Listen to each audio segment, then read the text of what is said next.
Anouk Flamand, je suis enseignante-chercheuse en sciences politiques et je travaille sur les politiques locales d'accueil et d'intégration des personnes étrangères en France. Bonjour, je m'appelle Thomas Lacroix, je suis chercheur géographe au CNRS et je suis affilié à Sciences Po Paris.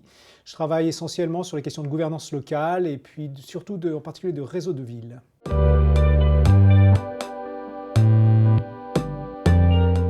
La loi dit principalement que c'est l'État qui régit l'arrivée des personnes étrangères sur le territoire français, qui leur permet ou non d'obtenir un titre de séjour, de travailler et d'être hébergées. Les associations, elles, peuvent accueillir puisqu'elles vont avoir un rôle délégué par l'État pour mettre en place de l'hébergement ou assurer par exemple des cours de français. Quant aux collectivités territoriales de type municipalité, elles, la loi leur permet d'agir à travers le Code d'action sociale, le Code de l'urbanisme, pour mieux accueillir au titre de leurs prestations ces populations. Et enfin, le département, lui, a une compétence spécifique pour l'accueil des mineurs non accompagnés sur son territoire.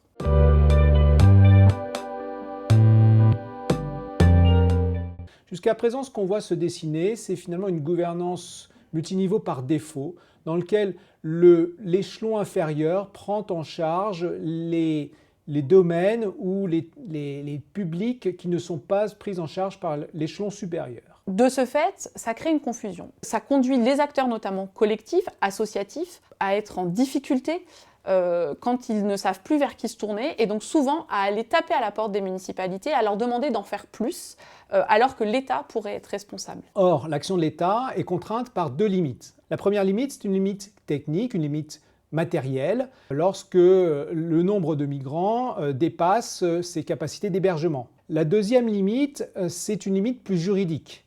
Le cœur de cible de l'accueil de l'État, c'est celui des demandeurs d'asile.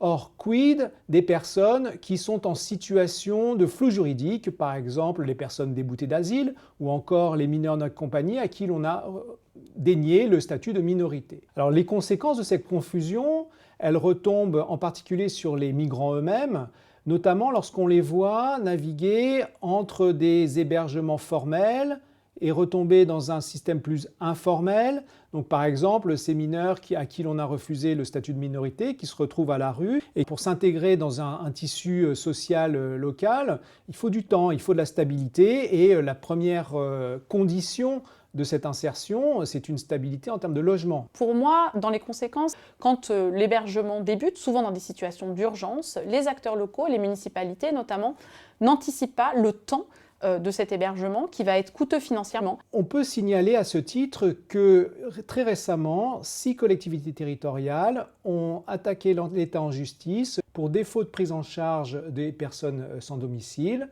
et demandent à ce titre le remboursement des frais qu'elles ont engagés elles-mêmes.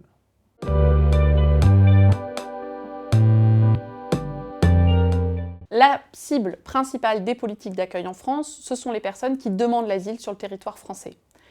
Néanmoins, demander l'asile, c'est parfois obtenir le statut de réfugié, mais c'est parfois être débouté de cette demande d'asile. Dès lors, les politiques d'accueil ne sont plus pour ces personnes.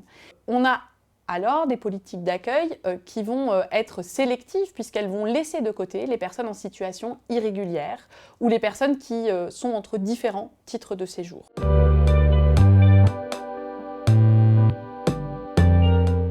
La question de la coordination entre les différentes échelles de gouvernance pose la question de la place des acteurs locaux dans un cadre de gouvernance plus générale des migrations. Le premier défi qui m'apparaît, c'est la question pour les municipalités de penser sur le temps long l'accueil de ces populations.